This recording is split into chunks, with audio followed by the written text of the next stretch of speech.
المتقين والصلاة والسلام على أشرف الأنبياء والمرسلين سيدنا ونبينا ومولانا محمد وعلى آله وصحبه أجمعين. أما بعد، فقد قال الله تعالى في القرآن المجيد والفرقان الحميد: فأعوذ بالله من الشيطان الرجيم، بسم الله الرحمن الرحيم. يا أيها الذين آمنوا إنما الخمر والميسر والأنصاب والأزلام رجس من عمل الشيطان فاجتنبوه لعلكم تفلحون. صدق الله مولانا العظيم وصدق رسوله النبي الأمين الكريم. وقال عز وجل في شأن حبيبه الكريم: إن الله وملائكته يصلون على النبي يا أيها الذين آمنوا صلوا عليه وسلموا تسليما. اللهم صل على سيدنا شفيعنا حبيبنا ونبينا ومولانا محمد وعلى آله وصحبه وبارك وسلم. اللهم صل وسلم وبارك على آل محمد وعلى آل محمد.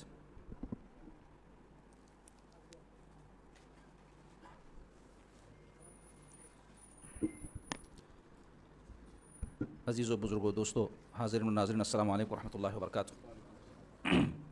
عزیزان گرامی، انشاءاللہ تعالی آج درس تنبیہ الغافلین میں ہم شراب نوشی پر زجر و توبیخ کے حوالے سے کچھ باتیں بیان کریں گے. لیکن اس سے قبل آپ کو بتاتا چلوں کہ ماہ شعبان المعظم کی آمد قریب ہے، اور ماہ شعبان المعظم مقدمہ ہے ماہ رمضان المبارک کا، اور ماہ شعبان بڑا مقدس مہینہ ہے، بابرکت مہینہ ہے. سرکار پاک علیہ الصلوۃ والسلام نے اس ماہ میں برکت کے لیے دعا فرمائی ہے، جیسا کہ حدیث شریف میں وارد ہوا ہے کہ حضور پاک صلی اللہ علیہ وسلم دعا فرمایا کرتے تھے: اللہم بارک لنا فی رجب و شعبان و بلغنا رمضان، کہ اللہ ہم کو رجب میں اور شعبان میں برکت عطا فرما اور ہم کو ماہ رمضان میں پہنچا دے. تو حضور کی دعا کی برکت سے ماہ شعبان برکتوں والا مہینہ ہو گیا. اور ماہ شعبان میں ایک رات ہے شب برات، شعبان کی 15ویں رات، جو بڑی مقدس ہے. انشاءاللہ تعالیٰ اس کے آمد سے قبل اس کے فضائل وغیرہ بھی ہم آپ کے سامنے بیان کریں گے، اور اس کے معمولات کہ اس رات میں ایک مسلمان کو کیا کرنا چاہیے، کیا نہیں کرنا چاہیے، اس کی تفصیل بیان ہوگی. لیکن شعبان کے مہینے کے بارے میں احادیث مبارکہ میں آیا ہے کہ رسول پاک صلی اللہ تعالیٰ علیہ وآلہ وسلم ماہ شعبان میں بکثرت روزے رکھا کرتے تھے، نفل روزے. سیدہ عائشہ صدیقہ رضی اللہ تعالیٰ عنہ کی روایت ہے کہ میں نے کسی مہینے میں شعبان کے علاوہ، جو رمضان کے تو فرض ہیں، نفل روزے رکھتے ہوئے رسول اللہ صلی اللہ علیہ وسلم کو نہیں دیکھا. یعنی اتنی زیادہ روزے، کثرت سے روزے رکھتے تھے. سیدہ عائشہ کہتی ہیں کہ ہم سمجھتے کہ حضور سارا مہینہ روزے رکھیں گے، لیکن حضور اچانک وہ روزے چھوڑ دیتے، یعنی عین رمضان سے پہلے چھوڑ دیتے. تو یہ مہینے میں روزے کیوں رکھتے تھے حضور پاک صلی اللہ علیہ وسلم؟ تو علماء کہتے ہیں کہ اس کی حکمت یہ تھی کہ رمضان کی تیاری کے طور عادی ہو جائے طبیعت. تو اب کثرت سے روزے ہم نہیں بھی رکھ سکے تو کیا کرنا ہے اس مہینے میں، پیر جمعرات کو یا ایام 20 کے 13، 14، 15 کے روزے رکھ لینا. تو کیا ہوتا، ایک طرح سے ذہن سازی بھی ہوتی، جسم بھی تیار ہو جاتا، عادت بھی ہو جاتی سحر میں اٹھنے افطار. اب دیکھو آپ، یہ شب معراج، شب برات جو راتیں ہیں، اس رات میں جو جاگنا ہے اس کا شرعی حکم یہ ہے کہ نفل ہے یہ. اگر کوئی شب معراج میں نہیں جاگا تو گناہ گار نہیں ہے انہیں، شب برات میں نہیں جاگا تو گناہ گار نہیں ہے، مگر ثواب بہت زیادہ ہے. تو یہ جو راتیں ہیں اس میں ہمارے یہاں جو آپ دیکھتے ہیں کہ بہت زیادہ اہتمام ہوتا ہے.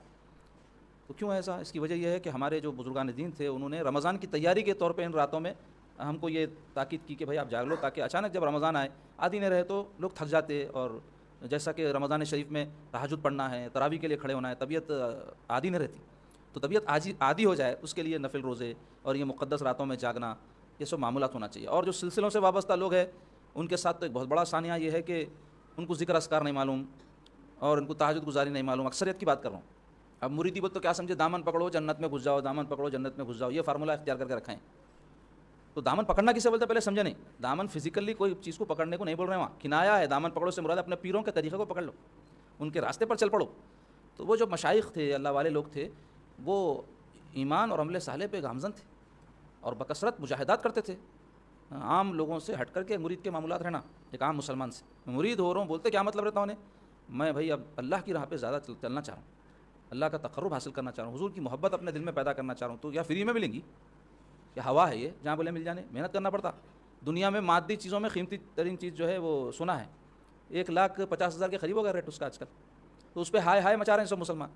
ایمان معمولی چیز ہے، بہت قیمتی چیز ہے، اس کی حفاظت کرنا پڑتا. اور ایسے ہی نیکیاں معمولی چیز ہے، محنت کرنا پڑتا، ایسے ملتی. ہر چیز کی قیمت ہے دنیا میں.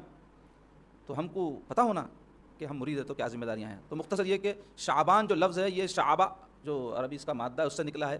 کئی معنی میں استعمال ہوتا، لیکن شعبان کے معنی جو ہے گھاٹی کے بھی آتے. گھاٹی بولتے 2 پہاڑوں کے بیچ میں سے جو کھلی جگہ رہتی ہے اس کو بولتے. تو ہوتا کیا بولتے، پہاڑ پہ چڑھ کے آدمی نہیں جا سکتا، گھاٹیوں میں سے گزر کے راستہ طے کرتا. اب پہاڑا وہاں میں کوئی دیکھے کرے تو معلوم ہوتا اب اپنے پاس نہیں ہے نہ سنیا، تو اس واسطے نہیں سمجھ میں آتا. تو وہ جہاں پہ پہاڑی علاقے رہتے وہاں پہ گزرنا ہے تو پہاڑیوں کے بیچ میں جو راستے رہتے اس میں سے گزر کے دوسری منزل کو پہنچتے. تو ایسے ہی رمضان کی منزل کو پہنچنے کی یہ گھاٹی ہے. یعنی کیا ہے، خیر و برکت کا راستہ ہے یہ ماہ شعبان. تو اب خیر و برکت کیسا حاصل ہوں گی؟ گڑا رہا تو پانی آتا. تو مطلب کچھ بھی کریں گے تو کچھ ہوگا نا. خالی فضائل سن لیں گے، بول لیں گے، اور خواب و خیال میں کوئی چیزاں ذہن میں بنا لیا تو چلی کے خواباں رہتے ہو، خالی ہوتا جاتا کچھ بھی نہیں. تو کچھ حاصل کرنا ہے تو کچھ کرنا پڑتا. اللیس للانسان الا ما سعی، قرآن میں اللہ تعالیٰ فرماتا ہے انسان کے لیے وہی ہے جس کی اس نے کوشش کی. کر محنت کھا نعمت. تو دین کو بھی محنت کر کے حاصل کرنا پڑتا، دنیا کو بھی محنت کر کے حاصل کرنا پڑتا. جو ہاتھ پہ ہاتھ دھرے بیٹھے رہتے وہ لوگ کامیاب نہیں ہوتے. کامیاب لوگ کیا کرتے؟ پہلے اپنے اندر تحریک پیدا کرتے، اس کے بعد تعمیل یعنی عمل شروع کرتے. تو ہمارا یہ کام ہے ہم کر دینا. فقیر کا یہی کام رہتا، ہاتھ میں چپا لے کے پکارنا. اب اوپر سے جو ہے جو دینے والا ہے انہیں جو ڈالنا ہے چپے میں ڈالتا. تو ویسے ہی ہمارا بھی کام کیا ہے؟ عبادت کر دینا، محنت کر لینا، تہجد پڑھ لینا، ذکر کر لینا، تلاوت کرنا. اب دیکھنا اللہ تعالیٰ اس کے رسول کی طرف سے کیا عنایت ہوتی. دل کا کاسا انہوں کیسا بھرنا ہے بھر دیتے. مگر پہلے چھپا تو لو ہاتھ میں، بھیک کے واسطے پکار تو لگاؤ. اپنا کام اپن کرنا ہے. تو بہرحال شعبان کا مہینہ بہت فضیلت والا ضرور ہے، لیکن ہر چیز کی فضیلت کو حاصل کرنے آدمی کو کوشش کرنا پڑے گی، محنت کرنا پڑے گا. تو اللہ توفیق دیا. کثرت سے روزے نہیں بھی رکھ سکے تو پیر کا جمعرات کا تو مسنون ہے روزہ، اور ایام 20 کے روزے بھی مسنون ہے، تو وہ رکھنے کا اہتمام کرنا چاہیے. اب آئیے اصل عنوان پہ. یہ کتاب تنبیہ الغافلین حضرت ابو اللیث سمرقندی رحمۃ اللہ علیہ کی تصنیف ہے. اس میں آج کا ہمارا عنوان ہے شراب نوشی پر زجر و توبیخ. اب شراب نوشی بولے تو اس زمانے میں نشے کے واسطے شرابی زیادہ استعمال ہوتی تھی، لیکن آج کے دور میں ہر وہ چیز جو نشہ آور ہے وہ مراد ہے. کیونکہ آج کل نشے کے بہت ایڈوانس چیزیں نکل گئے، اور بہت بڑی تعداد مسلمانوں کی جو ہے نوجوانوں کی جو نشہ کی عادت میں مبتلا ہے، منشیات کا بکثرت استعمال کر رہے ہیں، جس کے دنیاوی اور اخروی بہت زیادہ نقصانات. دنیا کی زندگی بھی تباہ و برباد ہو جاتی ہے ایسے لوگوں کی. اپنے آنکھوں سے میں گھراں لٹتے ہوئے برباد ہوتے ہوئے دیکھا ہوں. خود ہمارے محلے میں جو ہے غیر مسلم تھے وہ تو خیر، لیکن مسلمانوں کے ساتھ بے شمار واقعات ایسے ہیں. ان کے گھر میں نشے کی عادت پڑ گئی، باپ کو بھی پڑی، پھر اس کی ماں کو بھی پڑی، پھر بچوں کو بھی پڑی. تو میں نے دیکھا کہ سارا گھر ان کا ہلاک ہو گیا، مر گئے ایک کے بعد ایک. تو بیماری سے پہلے پینے سے لیور خراب ہو گیا، اور اس کے بعد جو ہے وہ ایک کے بعد ایک مرنا شروع ہوئے. تو وہ ان کی جو جائیداد تھی کوئی بھی باقی نہیں رہتا، ان کے رشتہ داروں کی ہو گئی، بیچ کے کھا گئے. تو عبرت کے واسطے ایسی چیزیں ہیں. اس سے بڑھ کر کے مسلمان ہو تو اس کا تو دین برباد ہو جاتا. کیا کیا اس کے نقصانات ہیں آپ کو انشاءاللہ تعالیٰ یہ پڑھنے پر پتہ چلے گا. زجر و توبیخ کس کو بولتے ہیں؟ ڈانٹ ڈپٹ کرنے کو بولتے ہیں. شریعت میں شراب نوشی پر جو ڈانٹ ڈپٹ آئی ہے، جو ناراضگی اللہ اس کے رسول کی طرف سے آئی ہے، وہ بیان ہوں گی اس میں. فقی ابو اللیث سمرقندی رحمۃ اللہ علیہ نے جو کتاب تصنیف فرمائے وہ فرماتے ہیں کہ حضرت عبداللہ بن عرفہ فرماتے ہیں، یہ تابعی تھے، کہ قیامت کے دن شراب نوش آئیں گے، یعنی سب اٹھیں گے نا تو لوگ بھی اٹھیں گے، ان کے چہرے سیاہ ہوں گے. یعنی دیکھ کے پتہ چلے گا شرابی تھا، گڑمبا تھا، نشہ کرنے والا تھا، اس دن پتہ چلے گا. آنکھیں نیلو ہوں گی، نیلے نیلے ہو جائیں گے آنکھیں ان کے. زبان سینے پر لٹکی ہوگی، یعنی اتنی بڑی باہر نکل جائیں گی عذاب کی صورت میں، سینے پر لٹک رہی ہوگی، اور لعاب بہ رہا ہوگا زبان میں سے. جیسا نشہ کرنے والوں کو بھی دیکھو، جب چلتا ہوں منہ میں سے لعاب گرتا رہتا، اس کا ایک طرف پیر ڈالا تو ایک طرف جاتے رہتا. تو جو بھی اسے دیکھے گا قیامت کے دن بدبو کی وجہ سے گھن محسوس کرے گا. شراب نوشوں کو سلام نہ کرو، اور جب وہ بیمار ہو ان کی عیادت نہ کرو، جب وہ مر جائیں تو ان کی نماز جنازہ نہ پڑھو.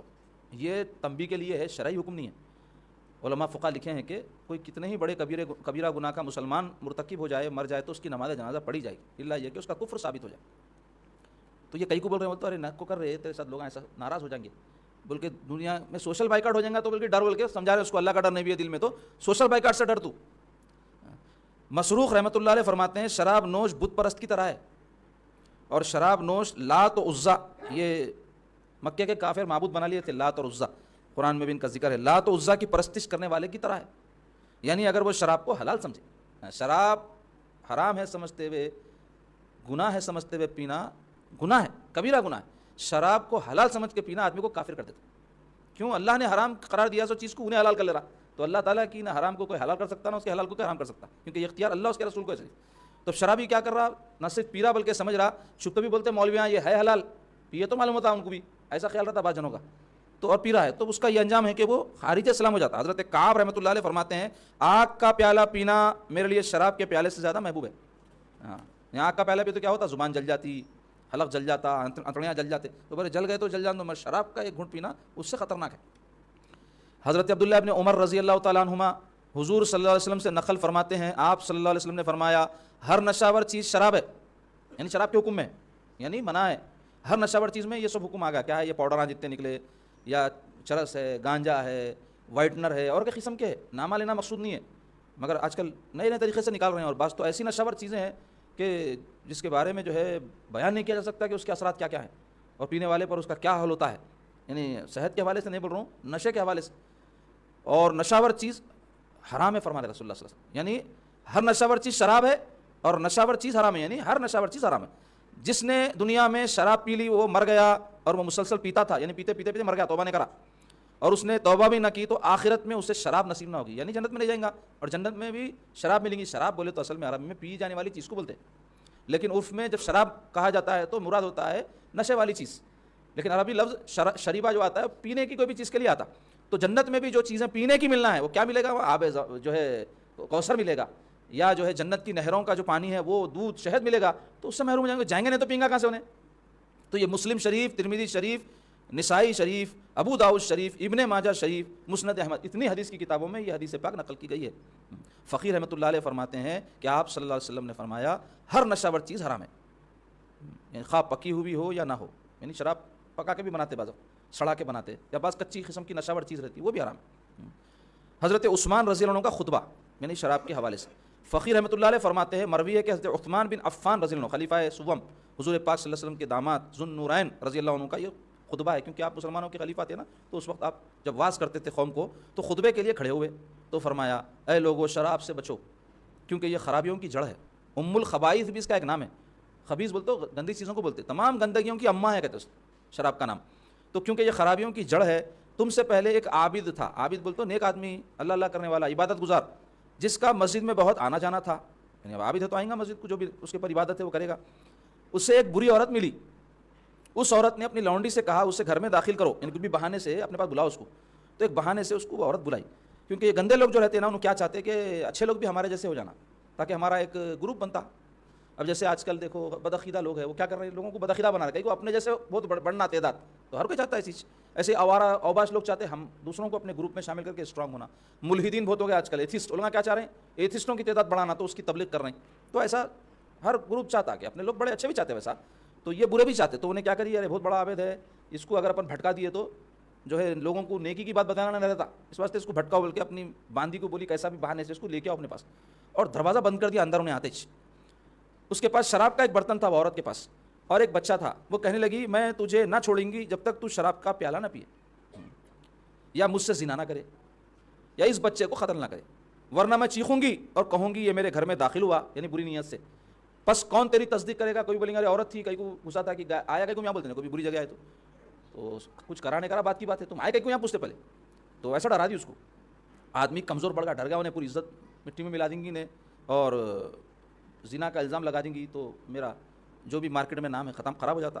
تو آدمی کمزور پڑ گیا اور کہنے لگا زنا تو میں نہیں کروں گا, اور نہ ہی بچے کو قتل کروں گا, تو بڑے بڑے خطرناک کام ہے نا یہ.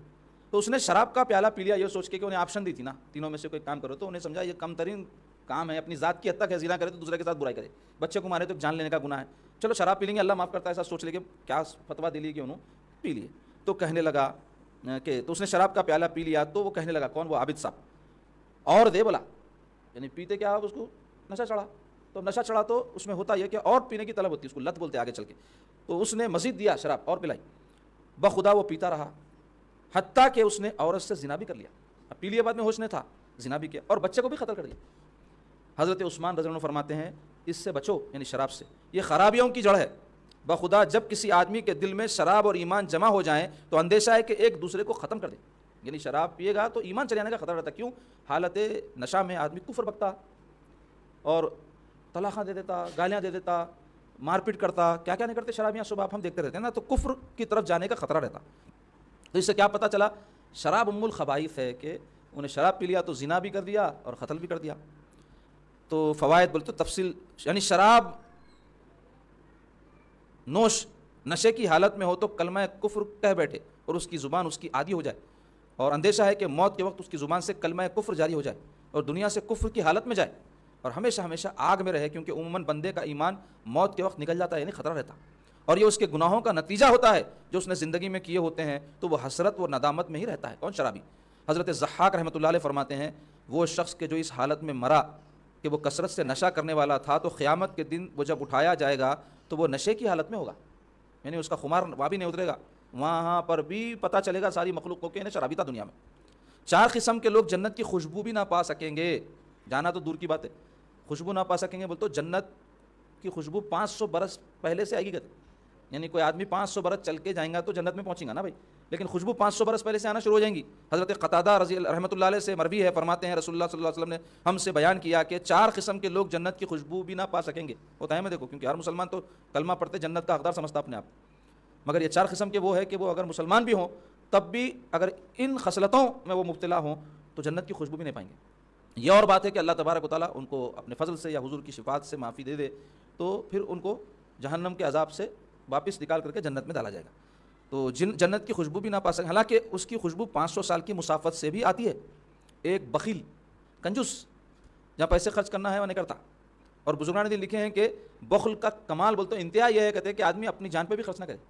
ایک بخل ہوتا کیا دوسروں کو نہیں دیتا ہوں میں، کہیں کو دوں میں میرے اوپر ہی ہے ذمہ داری، ایک بخل ہے۔ دوسرا کیا ہے، ارے نہیں بھائی میں پیسے خرچ کرا تو کھاؤں گا کیا، میں پیسے خرچ کرا دوا لے لوں گا تو پیسے خرچ ہو جائیں گے میرے، بچوں کے اوپر خرچ کر دوں گا تو ارے نکو بھائی کون لا کے دیتے میرے کو، اب ضرورت کے اوپر بھی خرچ نہیں کر رہا، ویسے بھی رہتے بعض بخیلا۔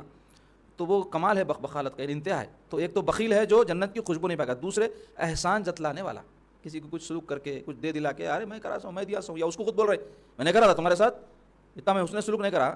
ہاں کبھی کسی کو تنبیہ کرنے کرانے بعض اوقات رہتے لوگ بے غیرت بے حس رہتے، کرے بات بھی سمجھ میں نہیں آتا تو بولتے دیکھو ارے ماں باپ اتنا کرنا نہیں آتا تیرے ساتھ، تیرے کو سمجھ میں نہیں آیا اب تک، کب تک کرتے رہنا ہوگا، بوڑھے ہو گئے نا۔ تو ایسا اگر کوئی بول رہے ہیں تو الگ بات ہے، لیکن اگر کوئی دوسروں کے سامنے کچھ کسی کو دے دلا کے یا کچھ کرا کے بول لیتے پھر رہا تو ایسے شخص جنت کی خوشبو بھی نہیں پائے گا۔ تیسرے شراب نوشی کا عادی شراب نوش جنت کی خوشبو نہیں پائے گا۔ چوتھے والدین کا نافرمان، اللہ اکبر، دیکھو والدین کی نافرمانی ایک ایسا گناہ ہے کہ جس کی دنیا میں کوئی سزا نہیں ہے، یعنی شرن پھانسی پہ لٹکا بول کے ہے کیا شریعت میں کوئی ماں باپ کا نافرمان ہے آنکھ کر دو بول کے حکم ہے کیا نہیں ہے، لوگاں کر لیتے وہ، یا اور بھی کوئی کوڑے وڑے مارو بول کے سزا نہیں ہے، تو علماء بولے اس واسطے نہیں ہے، اتنا بڑا جرم ہے اس کی دنیا میں سزا نہیں دے سکتے، آخرت میں ملیں گی، وہ سخت سزا ہے والدین کے نافرمانوں کے لیے۔ تو یہ 4 قسم کے لوگ وہ ہیں جو جنت کی خوشبو نہیں پائیں گے۔ تو ہمارے موضوع کی مناسبت سے تیسری قسم ہے وہ کیا ہے، شراب نوشی کا عادی۔ حضرت ابن مسعود رضی اللہ عنہ فرماتے ہیں رسول اللہ صلی اللہ علیہ وسلم نے فرمایا قیامت کے دن شراب نوش اپنی قبر سے مردار سے زیادہ بدبودار ہو کر نکلے گا، اور گلاس گردن میں لٹک رہا ہوگا، یعنی شرابی کی علامت ہوگی یہ، اور پیالہ اس کے ہاتھ میں ہوگا، اس کی کھال اور گوشت کے درمیان کا حصہ سانپوں اور بچھوؤں سے بھرا ہوا ہوگا، جو عذاب قبر کے طور پہ اس کو دیا جاتا رہے گا، اسے آگ کا جوتا پہنایا جائے گا اور اس کا دماغ کھول اٹھے گا، اور وہ اپنی قبر کو جہنم کا گڑا پائے گا، اور جہنم میں وہ حامان اور فرعون کے ساتھ ہوگا۔ اللہ اکبر، اتنے زجر و توبیخ اس کچھ بولتے، اتنے سخت جو ہے باتیں اس حوالے سے ہے، اور اس کے باوجود آپ دیکھو مسلمانوں میں بولانا ابتدا میں بہت سے لوگ ہیں یہ لت میں مبتلا ہے، اور خام وہ 100 ستا بولتے ہیں ہمارے پاس، 100 ستا بن کے بیٹھے رہتے، یہ سب عادی رہتے اس کے۔ ایک ڈاکٹر صاحب ہے حیدرآباد کے بہت پیٹ کے ماہر، ان کے پاس میرے کو ایک موقع پہ جانے کی نوبت آئی، تو انہوں نے میرے کو سنایا قصہ یہ کہ میرے پاس پیشنٹ آتے صاحب لیور پورا ان کا سڑ جاتا، تو میں ان کو بولتا ہوں ارے میاں کب تک پئیں گے، اس کی وجہ سے تمہارا لیور سڑ رہا، بولتے ہو کیا ہے، میرے کو آپ شرابی سمجھ رہی ہے، میرے کو آپ نشہ کرنے والا سمجھ رہی ہے، لڑتے بولے میرے سے ڈاکٹر صاحب سے، جن کو معلوم کہ یہ پیے تو کیا اثر ہوگا، اس کا حال کیا ہوگا۔ تو انہوں جو ہے جب اس کو ڈراتے کرتے اور بولتے کہ میرے ساتھی تم ہوشیاری کی باتیں کر رہے، مر جاتے تم، میں علاج نہیں کرا تو تمہارا یہ حال ہے، بولے تو ارے ہاؤ صاحب وہ تھوڑا پیتا ہوں میں، بالکل بتا لیتا تو ہلو آتے پٹری کے پاس۔ تو بات لطیفے کی نہیں ہے، بات عبرت کی ہے۔ دنیا میں بھی بدترین موت ہو جاتی ہے ویسے لوگوں کی، پورا لیور سڑکے کر کے، اور لوگوں میں بے عزتی ہو جاتی ہے ان کی، بہت غلیظ نگاہ سے دیکھتے ہیں نا، کوئی بھی نشہ کرنے والوں کو عزت کی نگاہ سے دیکھتے، اور آخرت میں تو یہ ذلتیں دیکھو۔ حضرت اچھا شراب میں 10 خصلتیں کہتے ہیں، یعنی بری خصلتیں شراب میں کیا کیا ہے۔ ایک پہلی، کیونکہ جب شراب پیے گا تو شرابی مجنون کی طرح ہو جائے گا، پاگل ہو جاتا ہے، اس کو بھی سمجھ میں نہیں آتا اچھا برا، وہ بچوں کے لیے ہنسنے کی چیز ہو جائے گا، کیونکہ جب ادھر ادھر ڈھلکتا پلکتا گر جاتا سب ہنستے دیکھ کے، اور عقل مندوں کے ہاں مذموم ہو جائے گا، یعنی عقل مند لوگ اس کو بہت برا جانتے ہیں نا شرابیوں کو۔ ابن ابی دنیا رحمۃ اللہ علیہ سے منقول ہے، انہوں نے فرمایا میں نے نشیوں کو یعنی شراب نوشی کرنے والوں کو بغداد کی گلیوں میں پیشاب کرتے دیکھا، پھر وہ اسے پہنچ کر یہ دعا پڑھتے تھے اللہم اجعلنی من التوابین وجعلنی من المتطہرین، یعنی حالت نشہ میں اس کو یہ ہوش بھی نہیں تھا کہ انہیں کیا بول رہا ہے، خود پیشاب کرتا تھا، ارے پیشاب نشے میں نکل جاتا، وہ کنٹرول نہیں رہتا اپنے عذاب، تو اس کو پوچھتے ہوئے دعا کرتا تھا، کہتے ہیں ایک نشہ کرنے والا کیا، اے اللہ مجھے توبہ کرنے والوں میں اور پاک صاف رہنے والوں میں بنا، یعنی ایسے نجیس حرکتیں کر رہا اور دعا یہ کر رہا۔ تو اور منقول ہے کہ ایک نشئی نے راستے میں الٹی کر دی، تو ایک کتے نے اس کے منہ اور داڑھی کو چاٹنا شروع کر دیا، تو وہ کتے سے کہنے لگا اے میرے آقا رومال خراب نہ کر، کتے کو آقا بول رہا تھا نشے کی حالت میں۔ دوسری بری خصلت کیا ہے؟ یہ مال کو ضائع کرتی ہے اور عقل کو خراب کر دیتی ہے. یعنی نشے کی عادی ہو گئے تو منگ منگ کے، لڑ لڑ کے، چوریاں کر کے، قتلیں کر کے پیتے. شہر میں قتل کے جو واقعات زیادہ ہو رہے ہیں تو ریسرچ ہوئی اس پہ، تو ایک بہت بڑی وجہ نکلی کہ یہ قتل کرنے والے جتنے تھے اکثر ان میں نشہ کرنے والے تھے، کہ نشے کی جب طلب ان کو ہوتی تھی تو ان کے پاس پیسے نہیں ہوتے تھے تو کوئی بھی ان کو پیسے دے کے ان سے قتل کرائے. یعنی تو مارتے کیا میں دیتا ہوں بلکہ قتل کرا دیا اس کو، تو انہیں حالت نشہ میں یا پھر جو ہے اس کیفیت میں آپے سے باہر ہو جاتا. تو یہ مال کو ضائع اور عقل کو خراب کر دیتی ہے. جیسا کہ حضرت عمر بن خطاب نے فرمایا، اے اللہ کے رسول، شراب کے بارے میں آپ کی کیا رائے ہے؟ شروع میں شراب ایک دم حرام نہیں ہوئی اسلام میں، شروع میں خالی اس کی خرابی بیان کرے. اب وہ ریفرنسز آیتوں کے یا تو وقت زیادہ ہوتا، قرآن میں آیا پوچھے لوگ شراب کے بارے میں مسئلہ تو حضور فرمائے، اللہ تعالیٰ فرمائے حضور کے ذریعے سے کہ یہ کیا ہے، اس کا فائدہ کم نقصان زیادہ ہے، بلکہ آیا شروع میں. اس کے بعد میں حکم آیا کہ نماز کی حالت میں شراب نہیں پینا، اور پھر تیسرا حکم آیا جس میں اللہ تعالیٰ ٹوٹلی شراب منع کر دیا. تو اب ایسا کیوں ہوا؟ بتدریج، اسٹیپ بائی اسٹیپ. اس واسطے کہ عرب میں حضور کے زمانے سے پہلے شراب بہت پی جاتی تھی، لوگ اتنا عادی تھے اس کو برا بھی نہیں سمجھتے تھے، تو ایک دم کوئی چیز کو بین کر دیا تو مشکل ہو جاتی. تو ہمارا دین حکیمانہ طریقے سے اس کو بین کیا، پہلے لوگوں کے اندر شعور بیدار کیے، اس کی برائی سمجھائے، پھر طبیعتوں میں جب ان کے اس کی کنراہٹ اور اس کا مکروہ ہونا ثابت ہو گیا تو پھر حالت نماز جو اللہ کی عبادت ہے اس میں پی کے آنے سے منع کرے. پھر اس کے بعد میں جب ٹوٹل منع کرے تو واقعات میں آیا ہے کہ جب وہ شراب پھینکی گئی حرام ہونے کے بعد تو مدینے کے گلیوں میں سے پانی کی نہروں کی طرح بھائی بولتے، یعنی سب پیتے تھے نا، حرام ہی نہیں تھی. تو مگر جب چھوڑ دیے تو پھر آپ دیکھو ایسے اللہ والے لوگ بن گئے کہ ان کی کیا بزرگیاں کا کہنا. تو بہرحال آپ کی کیا رائے ہے؟ حضرت عمر پوچھے حضور سے، کیونکہ وہ مال کو ضائع اور عقل کو خراب کرتی ہے. بولے ان کو حضرت عمر کو غصہ آتا ہے دیکھ کے، یہ سب کیا کر رہے لوگ، آپ پی رہے، منع ہو جانا منع ہو جانا. تو بعد میں چل کے منع ہوئی. تیسرے، شراب بھائیوں اور دوستوں کے درمیان دشمنی کا ذریعہ ہے. یعنی پی لیے بعد میں پیار محبت کی باتیں کرتا ہوں، گالیاں دیتا، لڑتا، بیویوں کو مارتے، کئی شرابیاں گھر کے چیزاں بیچ دیتے، طلاقاں دے لیتے، غیبت نہ کرتے، کیا کیا کرتے، سب معلوم ہے آپ کو. اللہ تعالیٰ کا ارشاد ہے، انما یرید الشیطان ان یوقع بینکم العداوۃ والبغضاء فی الخمر والمیسر. عربی میں خمر بولتے شراب کو.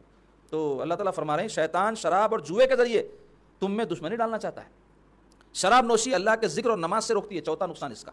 اللہ تعالیٰ کا ارشاد ہے وَيَصُدَّكُمْ عَنْ ذِكْرِ اللَّهِ وَعَنِ الصَّلَاةِ فَهَلْ أَنْتُمْ مُنْتَهُونَ، جس کے معنی ہے اور تم کو اللہ کی یاد سے اور نماز سے یہ روکتی ہے تو کیا تم باز نہیں ہوگے؟ اللہ تعالیٰ فرمانا. پانچویں خرابی کیا ہے؟ شراب نوشی زنا کا باعث بنتی ہے، کیونکہ شراب نوش اپنی بیوی کو نشے کی حالت میں طلاق دے دیتا ہے اور پھر اس سے معلوم بھی نہیں ہوتا. تو جب طلاق دے دیا، بیوی خارج ہو گئی اس کے حق سے، اب اس کے ساتھ اگر تعلق قائم کر رہا تو زنا ہوا وہ. چھٹی چیز، یہ ہر شر کی کنجی ہے، کیونکہ جب شراب پی لے تو ہر گناہ آسان ہو جاتا ہے. وہ عابد صاحب کا قصہ گزرانا. ساتویں، شراب نوش محافظ فرشتوں کو فسق و فجور کی مجلس میں لے جا کر اذیت پہنچاتا ہے اور بدبو سگا کر جو کوئی تکلیف نہ دے اسے تکلیف دینا مناسب نہیں ہے. یعنی ہمارے پاس دو فرشتے بیٹھے ہوئے نا، ادھر ایک ادھر ایک، ہمارا حساب لکھ رہے ہیں. تو شراب نوش کیا کرتا ہے؟ شراب پیا تو شراب کھانے کو جانا پڑے گا اس کو، تو وہاں پہ فرشتوں کو لے کے جاتا وہ رہے اور ان کو اذیت پہنچاتا. آٹھواں یہ کہ وہ اپنے اوپر 80 کوڑے لازم کر لیتا ہے. شراب نوشی کی سزا شریعت میں 80 کوڑے ہے. اگر دنیا میں نہ لگے، جیسا کہ ہمارے ملکوں وغیرہ میں تو پروموشن کرتے شراب کا، تو نشے کے چیزوں کا، یا اور بھی کئی ملکوں میں آزادی ہے، پیے تو کوئی بری بات نہیں سمجھی جاتی، تو دنیا میں ان کو سزا بھی نہیں ملتی. اسلامی سلطنت رہی تو دیں گے سزا، تو ان کو دنیا میں سزا نہ لگے تو آخرت میں سب لوگوں کے سامنے آنکھ کے کوڑے لگائیں گے کہ دوست احباب اور رشتہ دار سب دیکھ رہے ہیں ہمیں. نبی خرابی کیا ہے؟ وہ اپنے اوپر آسمان کا دروازہ بند کر لیتے ہیں. عبادتوں کی قبولیت کا، دعاؤں کی قبولیت کا، نیکیوں کی قبولیت کرتے ہی نہیں نا، پیا تو کہاں سے کرتے، کیونکہ 40 دن تک نہ اس کی نیکیاں اوپر جاتی ہے اور نہ دعا شرابی کی. 10ویں، وہ اپنے آپ کو دھوکہ دیتا ہے شرابی، کیونکہ اندیشہ ہے کہ موت کے وقت وہ ایمان سے ہاتھ دھو بیٹھے. آخرت کی سزائیں بھگتنے سے پہلے یہ دنیاوی سزائیں ہیں، آخرت کی سزائیں وہ تو لاتعداد ہیں. جیسے کھولتا ہوا پانی پلایا جائے گا شرابیوں کو. شجر زقوم بولتے ایک قسم کا درخت ہوگا جس کو کھاتے ہی پیٹ کو، گلے کو سب اندروں کاٹ دیں گا انہیں. اور ثواب سے محرومی، چنانچہ عقل مند کے لیے مناسب نہیں کہ وہ طویل لذت چھوڑ کر تھوڑی سی لذت حاصل کرے. مسلمانوں کا عقیدہ کیا ہے؟ دنیا میں ہم جو کچھ کریں گے اس کا بدل ہم کو آخرت میں ملے گا، اچھا اور برا دونوں کا. تو دنیا میں اگر کوئی یہ سوچ کر کے آخرت میں مجھے کوئی اچھی چیز ملے، کچھ مشقت اٹھا رہا، تو اللہ تعالیٰ اس کی اس مشقت کو ضائع نہیں کریں گے. جو تکلیف دنیا میں اٹھائیں گا اس کا آخرت میں بدل ملیں گے. پہلے گھروں میں جھگڑے ہوتے، کوئی کسی کو ستاتا، شوہر بیوی کو، بیوی شوہر کو، پڑوسی کو، بھائی کو، یا کاروبار میں کوئی تکلیف اٹھاتے تو لوگ کیا بولتے تھے؟ وتواصوا بالصبر، صبر کی وصیت کرتے تھے. جاننے میاں تھوڑا برداشت کر لے، اللہ اجر دیں گا. اب کیا بول رہے ہیں؟ کئی کو خاؤں میں بیٹھے ہوئے، کیس کر دو ان کے اوپر، ٹھوک دو ان کو، مار دو ان کو. تو پہلے جب صبر کی تلقین کرتے تھے کیا مطلب رہتا تھا؟ یہاں تم تھوڑی تکلیف اٹھا لیں گے، وہاں تم کو اللہ اجر دیں گا اس کا. تو یہ نظریہ اسلام کا ہے جس کو ہم چھوڑ دیے. کوئی تکلیف برداشت نہیں، ہر کمفرٹ زون میں آ گئے، راحت ہونا، ہر جگہ آرام ہونا، چین ہونا، میرے کچھ نہیں بولنا، کوئی کچھ نہیں ہونا، میرے کو بخار نہیں آنا، پیٹ میں درد نہیں ہونا، خرچہ نہیں ہونا، بیوی نے ستانا، شوہر نے ستانا. یہ کیا ہوا؟ دنیا میں سب ہونے والے چیزیں یہ تم بول لو تو بھی ہونے والے، نہیں بول لو تو بھی ہونے والے، تم روک لو تو بھی ہونے والے. ہم روک نہیں سکتے یہ چیزیں. یہ زندگی کے معاملات ہیں جو ہر ایک کو پیش آنے ہیں. کئی بڑے بڑے اللہ والوں کو لوگ ستائے، سرکار کو کتنا ستائے، پڑوسیاں تھے، کافراں کتنا زیادہ تھی. ایک نبی اللہ تھے، کہتے ہیں ان کو ایک عورت ستاتی تھی، تم بیزار آ گئے اس سے. تو اللہ تعالیٰ کی طرف سے وحی ہوئی، اے میرے نبی اگر تم برداشت نہیں کر سکتے تو ایسی جگہ بھاگ جاؤ جہاں تم کو کوئی مصیبت نہ آئے. تو وہ نبی بولے اللہ ایسی کون سی جگہ دنیا میں جہاں کہیں بھی جاؤ تو مصیبت نہ آئے؟ تو پھر صبر کرو، بھاگتے گئے کو حالات سے صبر کرنا سیکھنا، برداشت کرنا سیکھنا. اللہ ہم سب کو نیک توفیق عطا فرمائے اور اللہ تعالیٰ کی حرام کردہ چیزوں سے دلوں میں نفرت پیدا فرمائے، اور جو اس میں مبتلا ہیں اس قسم کی برائیوں میں اللہ ان کو نیک توفیق نصیب فرمائے تاکہ وہ جنت کے پیالے پی سکے اس حرام پیالے سے بچنے کی وجہ سے.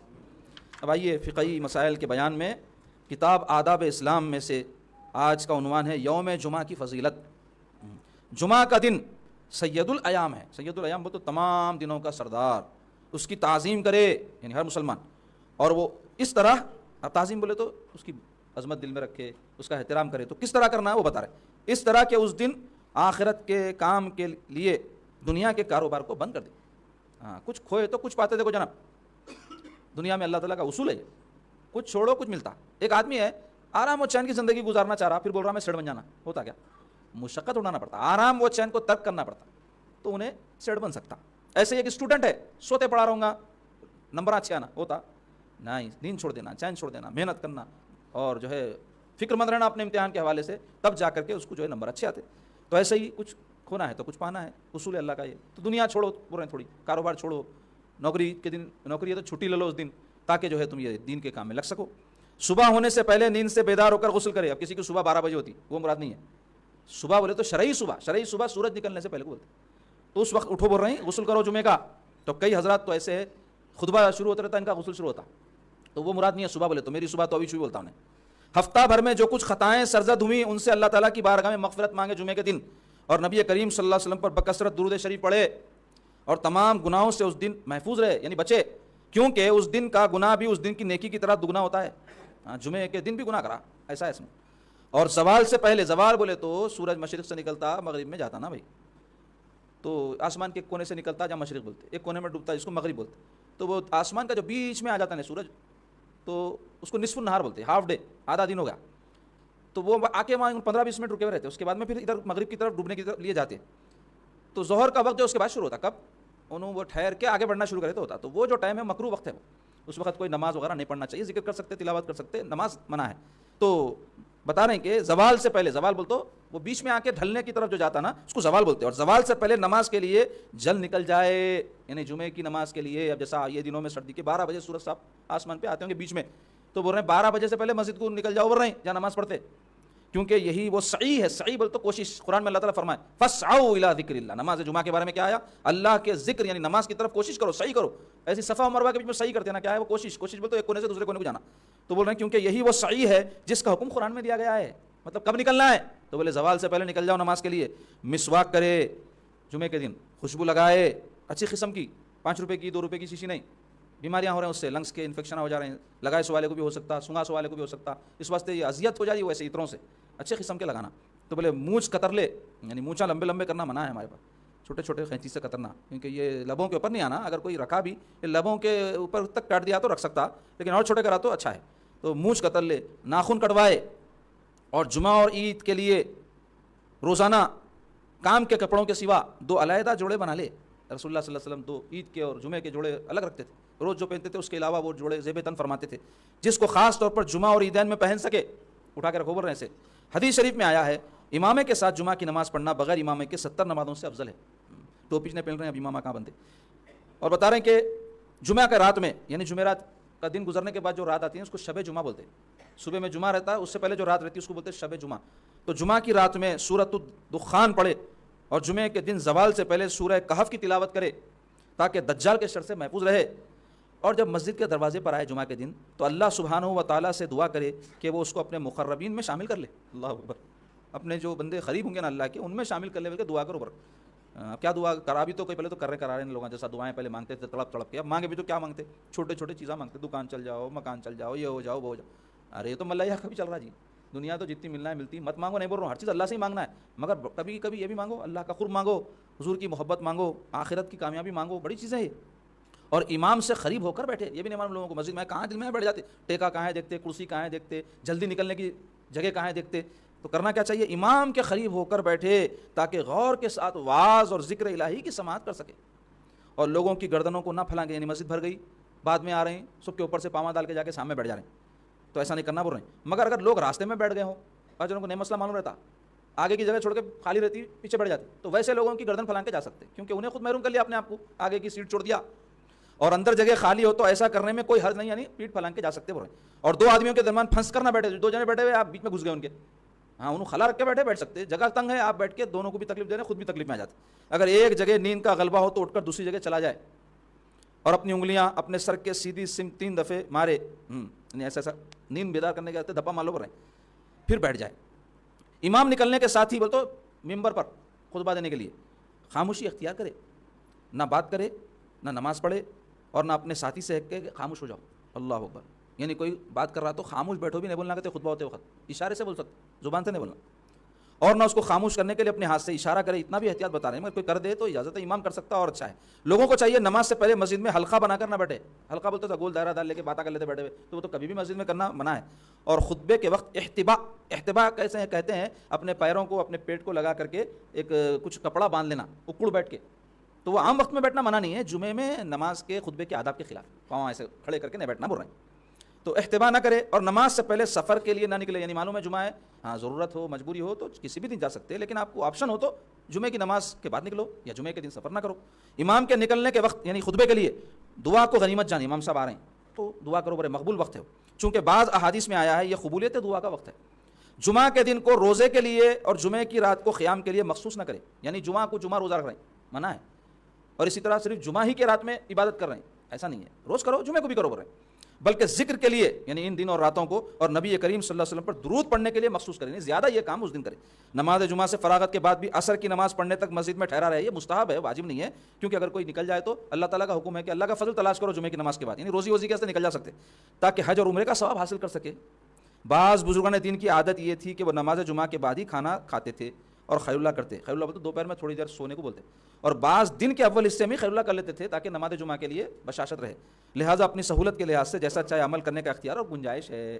تو یہ تھے جمعے کے دن کے فضائل جس کا اہتمام ہر مسلمان کو کرنا چاہیے. جمعے کے دن کی جیسی قدر اور فضیلت کا علم ہونے کے ساتھ ہمارے اسلاف اہتمام کرتے تھے, آج دیکھنے میں آ رہا ہے کہ ویسا اہتمام نہیں کیا جا رہا. لوگ گرانٹیڈ لے رہے ہیں, دیکھیں گے کئی لوگ ہیں خطبے کے وقت آتے ہیں خطبہ جمعہ کا عربی خطبہ پڑھے ہو, کم از کم یہ ہونا جمعے کے دن اردو میں بیان ہوتا وہاں جا کے بیٹھ کے سننا, کیونکہ عربی میں جو خطبہ ہوتا وہ تو ایک سنت ہے اور اکثر لوگوں کو عربی آتا نہ جاتا تو سمجھ میں نہیں آتا کیا ہو رہا, تو ترجمہ بھی یاد کرنا. خطبہ ثانیہ تو تقریباً سیم پڑھا جاتا نا بھائی, تو اس میں آپ کو معلوم ہے نا کیا پڑھا جا رہا ہے, تاکہ سنیں تو آپ کو ایک سوئی ہو, آپ کو پتہ چلے کہ کیا کہا جا رہا ہے امام کی طرف سے, خطیب کی طرف سے. نہیں تو کم از کم بات سنو, پہلے سے اہتمام کرو, تیاری کرو. جمعرات کی رات سے کرنا بولے, دوسری کتابوں میں آیا ہے کہ ناخن کٹانا ہے, بال بنوانا ہے, کپڑے نکال کر رکھ لینا ہے, سب رات سے تیاری کرنا, تو وہاں سے ثواب شروع ہو جاتا. اللہ ہم سب کو جمعے کی قدر کرنے کی توفیق نصیب فرمائے. اب آخر میں آئیے اولیاء اللہ کے واقعات کے بیان میں. آج کا واقعہ ہے دانت جڑ گئے کہتے, اچھا تو مطلب ٹوٹے تو جڑتے, تو دانت جڑ گئے. حضرت ذوالنون مصری رضی اللہ عنہ کی قیامگاہ کے پاس, کون تھے یہ ذوالنون مصری؟ بہت بڑے ولی کامل گزرے, 1000 سال پہلے کا ان کا زمانہ ہے. تو ان کے قیامگاہ گھر کے پاس ایک فوجی اور عام شہری میں جھگڑا ہو گیا, پولیس والے میں اور عام آدمی میں لڑائی ہو گئی. بات ہاتھا پائی تک پہنچی. شہری نے فوجی کے دانت توڑ دیے, مارا شاید فیٹ ویٹ, دانت توڑ گئے. فوجی نے اسے پکڑ لیا اور کہا میں تجھے بادشاہ کے پاس لے جاؤں گا. لوگوں نے کہا یہاں حضرت ذوالنون مصری رضی اللہ عنہ تشریف فرما ہے, ان کے پاس چلے جاؤ, یہ سمجھ کے کہ صلح صفائی کرا دیں گے حضرت. دونوں حضرت کی خدمت میں آیا اور ماجرا سنایا. آپ نے فوجی کے دانت میں اپنا لعاب دہن شریف لگا کر انہیں ان کے مقام پر چپکا دیا. فوجی نے جب دانتوں پر زبان پھیری تو دانت بالکل مضبوط جمے ہوئے تھے اور ذرا بھی ناہمواری نہ تھی. یہ کرامت ہے, یہ کبھی کبھار ہوتا اور کوئی اللہ والے کی زد میں آ گئے تو ہوتا. اب اس کی آس میں دواخانے کو جانا نہیں چھوڑ دینا, دادا توڑے تو جا کے بنا لینا. تو کئی لوگ ہیں ایسا کرامت کی تلاش میں زندگی گزار دیتے پوری. کرامت کبھی کبھی ہوتی. اللہ تعالیٰ کا جو قانون ہے, جو اصول ہے, وہ روز کے معاملے ہے. مارے تو دانت ٹوٹیں گا, ٹوٹا تو دوا لگانا, ڈاکٹر کے نہیں جانا, یہ قانون ہے. اب ولی کو ڈھونڈتے پھر رہے ہیں تو پھر داتا جیب میں رکھ لے گا, پھر جب ملے انہوں لگا کے چپکا لینا. تو جب تک کیسا چلے گا کام اپنا, تو داتا جوڑ لینا, اور اللہ والے کو مل گئے تو دل جڑا لینا اللہ سے اپنا. غدود غائب کا تھے. ایک یمنی شخص کے ہاتھ میں غدود تھا, غدود بولتے گوشت کا کچھ حصہ ایسا ابھر جاتا ہے اس کو بولتے, جسے دفع کرنے کے لیے اس نے بہت دعا سے کام لیا مگر ختم نہیں ہوا. وہ شخص حضرت ابن عجیل علیہ الرحمہ کی خدمت میں پہنچا اور کہنے لگا اگر آپ نے بھی میرا یہ مرض ختم نہیں کیا تو فقراء کے اوپر سے میرا حسن زن ختم ہو جائے گا. یہ بھی چیلنجنگ کر رہے ہیں آپ, عجیب. آپ نے اس کی بات سن کر لاہول پڑا, بولے یہ کیا ہے, فقراء یہ کاموں کے واسطے رہتے کیا, غدود غائب کرنے, دانتاں جوڑنے کو. اور اس کے غدود کو اپنے ہاتھ سے چھو کر اس پر کپڑے کی پٹی باندھی اور فرمایا اس پٹی کو گھر پہنچ کر کھولنا. وہ شخص اپنے ہمراہیوں کے ساتھ وہاں سے چل کر ایک قریہ بول تو بستی میں پہنچا اور وہاں روٹی اور دودھ سے بنا ہوا کھانا سوراخا کھایا۔ کھانا کھانے کے لیے اس نے بے خیالی میں پٹی کھول دی تو ہاتھ میں غدود نہ تھا، نہ اس کی کوئی علامت، بلکہ اس سے یہ اندازہ لگانا مشکل ہو گیا کہ غدود ہاتھ کے کس حصے میں تھا۔ اتنا کلیئر ہوگا، یہ بھی کرامت ہے۔ ہم اہل سنت والجماعت اولیاء اللہ کی کرامتوں کو حق مانتے ہیں، وہ بھی مستند اور معتبر ذرائع سے ہم تک جو پہنچے، کیونکہ آج کل کھٹے شاہ، مٹھے شاہ، گنجے شاہ، فلاں شاہ، یہ شاہ وہ شاہ بہت ہو گئے، تو جس کی وجہ سے ہر کوئی کرامت کا دعوے دار ہے، تو ایسا کوئی کچھ بھی بول دیا تو اس کی بات نہیں ماننا۔ البتہ یہ جو اکابر اولیاء اللہ ہیں، معتبر اولیاء اللہ جو شریعت کے پابند، اللہ اس کے رسول کے حکم پہ چلنے والے اور اللہ کے بندوں کو اس پہ چلانے والے ہیں، ان سے اگر ایسی چیز ظاہر ہو تو اس کو یقیناً کرامت بولتے ہیں۔ اب اگر کوئی سٹے باز، گنجٹی یا اور بھی کوئی قسم کے ہے، وہ بھی اگر کچھ ایسی چیزیں بتائے تو بتائے ہوں گے۔ اللہ جیسا اللہ والوں کو کرامت دیا، شیطان کو بھی طاقت دیا، تو اب اگر اللہ رسول کے نافرمان ہوتے ویسے چیزیں ظاہر ہو رہے ہیں تو اللہ کی طاقت تو نہیں ان کے ساتھ، شیطان کی طاقت ضرور رہ سکتی۔ اچھا، آخری واقعہ ہے گم شدہ بیل، بول تو کھو گیا سو بیل۔ ایک شخص کا بیل گم ہو گیا، وہ عارف فقی محمد بن حسین بجلی رضی اللہ عنہ کے پاس حاضر ہوا۔ حضرت نے فرمایا اگر اپنا بیل واپس چاہتے ہو تو فلاں جگہ چلے جاؤ، ہمارے شیخ ہل جوت رہے ہوں گے۔ اللہ اکبر، شیخ ہے انہوں، بیل بھی دلائیں گے بول رہے ہیں، اور کام کیا کر رہے ہیں انہوں؟ ہل جوت رہے ہیں۔ تو لوگ کیا سمجھے؟ بزرگ بولے تو کرسی پہ بیٹھ کے واز کرنے والے کو بولتے ہیں، بزرگ بولے تو پیچھے سے روشنی نکلنا اس کے، بزرگ بولتے جو بولے ہو جانا، ضروری نہیں ہے۔ کئی اللہ والے رہتے لیکن چھپے ہوئے رہتے، دکھاتے نہیں اپنے کو اللہ والے ہیں، ان کو ضرورت ہی نہیں رہتی۔ اللہ والا وہی رہتا جو میں اللہ والا ہوں بول کے دکھانا نہیں چاہتا، میں ہوں اللہ ہے میرا بولتا ہوں، اس کو دنیا سے کیا لینا دینا رہتا، کون کیا سوچ رہا اس کے بارے میں، کیا کر رہا، پرواہ نہیں رہتی، لوگ بے نیاز رہتے۔ تو شیخ ہل جوت رہے ہوں گے، ان سے اپنا بیل واپس لیے بغیر نہ آنا بولے، چڑھا کے بھیج دیے۔ چنانچہ وہ شیخ محمد بن ابو بکر حکمی رضی اللہ عنہ کے پاس جا کر ان سے لپٹ گیا۔ اب اس کو کیا ہونا تھا؟ بیل ہونا ہے، ہر ایک کو اپنا مطلب رہتا ہے، کہیں سے بھی ملو، لپٹ گیا اور کہا میرا بیل مجھے لوٹاؤ۔ وہ شیخ کو جانتا نہ تھا، بلکہ وہ تو یہ سمجھ رہا تھا کہ انہوں نے ہی میرا بیل چرا لیا ہے، یہ سمجھ کے لپٹ گیا، چھوڑ تو نہیں، بیل ہونا میرا، بیل ہونا بولا۔ حضرت شیخ نے دریافت کیا میرے پاس کس نے بھیجا ہے، اسے پوچھے حضرت۔ بیل کے مالک نے شیخ محمد بن حسین رحمۃ اللہ علیہ کا نام بتایا اور کہنے لگا یہ باتیں چھوڑی یار، کون بھیجے، کیا کرے، چھوڑو حضرت، میرا بیل دو۔ بولا مجھے میرا بیل چاہیے۔ آپ نے اس سادہ مزاج کسان کی حالت پر رحم کھا کر تبسم فرمایا، حضرت مسکرائے۔ اپنے کو کوئی بولے آپ میرا بیل لے لیے، وہ تو کتنا غصہ آتا جی، ہمیں شور سمجھ رہا کیا بولتے، حضرت ہنسے کرتے، یہ تو اعلیٰ اخلاق، اور کہا جا فلاں جگہ تیرا بیل ایک پیڑ سے بندھا ہوا ہے، جا کر کھول لے فرمائے۔ وہاں گیا تو واقعی بیل موجود ہے۔ اس نے اپنا بیل کھولا اور فرحاں بول تو خوش خوش اور شاداں مسرت لے کر واپس آ گیا۔ اب چور جس نے وہاں بیل لے جا کر باندھا وہ پہنچا تو بیل نہ پایا، اور رنجیدہ وہ غمزدہ لوٹا، بلکہ آثم بول تو گناہگار اور خائب اور خاسر ہو کر لوٹ گیا، اور حضرت شیخ اس کی باریابی کرا کے اجر و ثواب کے بھی مستحق ہو گئے۔ اللہم صلی علی سیدنا محمد وآلہ وصحبہ بارک وسلم۔ عزیزوں کو ضروری اذانت سماعت فرما لیں۔ جیسا کہ ابھی میں نے آپ سے عرض کیا کہ ماہ شعبان کی آمد ہے اور شعبان میں شب برات ہے، تو شب برات کے موقع پر ہمارے یہاں سالانہ مجلس شب برات بارگاہ عالیہ شجاعیہ عیدی بازار میں منعقد ہوتی ہے۔ تو انشاءاللہ 3 فروری کو، 14 تو اس کی رہتی شعبان کی، اور فروری کی 3 تاریخ رہے گی، امکان ہے چاہے منگل کا دن ہے، تو انشاءاللہ رات 8:30 بجے سے بارگاہ شجاعیہ عیدی بازار میں سالانہ مجلس منعقد ہوگی، جس میں ختم قرآن ہوگا، حلقہ ذکر ہوگا اور واعظ و بیان کا سلسلہ رہے گا۔ تو آپ تمام حضرات اور خواتین سے اپیل ہے کہ آپ لوگ نوٹ کر لیں اور اس میں شرکت کریں۔ اس کے علاوہ ہر پیر کو چھوٹی درگاہ شریف جو بخشی کے نل کے آگے مسجد شہید الاسلام کے اندرون واقع ہے، وہاں مغرب سے عشاء کے درمیان حلقہ ذکر اور درس قرآن مجید ہوتا ہے، اور منگل کے روز یہاں خانقاہ شریف میں مغرب سے عشاء کے درمیان درس تصوف ہوتا ہے، اور اتوار کے دن 12 بجے سے خواتین کے لیے یہاں اوپر کی منزل میں تعلیم کا اور تربیت کا انتظام رہتا ہے، اور سلسلے کے حضرات کے لیے 24 گھنٹے کا یہاں خانقاہ شریف میں ہفتے کی مغرب سے اتوار کی عشاء تک کیمپ رہتا ہے۔ تو یہ جو معمولات ہے ہمارے سلسلے کے، اس کا اعلان کرنے کا مقصد یہ ہے کہ آپ لوگ اس سے استفادہ کریں، اور خاص طور پہ خواتین کے لیے جو درس ہوتا ہے اس میں اپنے بچیوں کو، عورتوں کو شریک کروائیں، تاکہ ضروری دینی معاملات ان کو پتہ چلے، ان کی تربیت ہو، اصلاح ہو ان کی، کیونکہ بچیوں کی، عورتوں کی اصلاح ہوئی تو گھر کی اصلاح ہوتی۔ تو اس کے لیے ہم کو آگے آنا کی ضرورت ہے، اور یہاں کیمپ میں بھی اپنے بچوں وغیرہ کو بھیجیں، 24 گھنٹے رہ کر وہ دین کی ضروری باتیں انشاءاللہ سیکھیں گے۔ اللہ پاک سے دعا کرتا ہوں یا اللہ یا ارحم الراحمین یا اکرم الاکرمین بجاہ سید الاولین والآخرین، ہماری دعاؤں کو قبول فرمائیے، ہمارے گناہوں کو معاف فرمائیے، ہماری خطاؤں کو بخش دیجیے، ہماری کوتاہیوں کو معاف فرمائیے، اے اللہ ہمارے ظاہر اور باطن کی اصلاح فرمائیے، اے اللہ جو بیمار ہیں ان کو صحت و عافیت عطا فرمائیے، ان کی تکلیف اور بیماری کو دفع فرمائیے، اے اللہ جو دیگر پریشانیوں میں مبتلا ہیں ان کی پریشانیوں کو دور فرمائیے، مالی پریشانیوں کو دور فرمائیے، گھریلو پریشانیوں کو دور فرمائیے، کاروباری اور نفسیاتی پریشانیوں کو دور فرمائیے، علم دین سیکھنے اس پر عمل کرنے کی توفیق نصیب فرمائیے، ذکر کرنے والا، شکر کرنے والا، صبر کرنے والا بنائیے، بے صبری سے، لڑائی جھگڑے سے، شر سے، فساد سے ہم کو بچائیے، ہمارے اندر اے اللہ احساس پیدا فرمائیے، بے حسی سے ہم کو محفوظ رکھیے، اے اللہ خود غرضی سے ہم کو محفوظ رکھیے، اے اللہ آپ جو کچھ بھی مال اپنے فضل سے اپنے حبیب کے صدقے میں ہم کو دیے ہیں اس کو خیر کے کاموں میں خرچ کرنے کی توفیق نصیب فرمائیے، رشتہ داروں پہ خرچ کرنے، عبادت گاہوں پہ، علم گاہوں پہ خرچ کرنے کی توفیق نصیب فرمائیے، اہل علم دیندار لوگوں پہ خرچ کرنے کی توفیق نصیب فرمائیے، ضرورت مندوں، محتاجوں، بیماروں، مسکینوں، فقراء پہ خرچ کرنے کی توفیق نصیب فرمائیے، بخل سے ہم کو محفوظ رکھیے، والدین کا فرما بردار بنائیے، اساتذہ کا اطاعت گزار بنائیے، جو علم سیکھیں اس پہ عمل کرنے کی توفیق نصیب فرمائیے، دین کے معاملات میں، دنیا کے معاملات میں استقامت نصیب فرمائیے، خیر و برکت سے سرفراز فرمائیے، کاموں میں آسانی پیدا فرمائیے، کسی کا محتاج ہونے سے ہم کو بچا لیجیے۔ وصلی اللہ تعالی علی سیدنا و مولانا محمد وعلی آلہ وصحبہ اجمعین برحمتک یا ارحم الراحمین والحمد للہ رب العالمین۔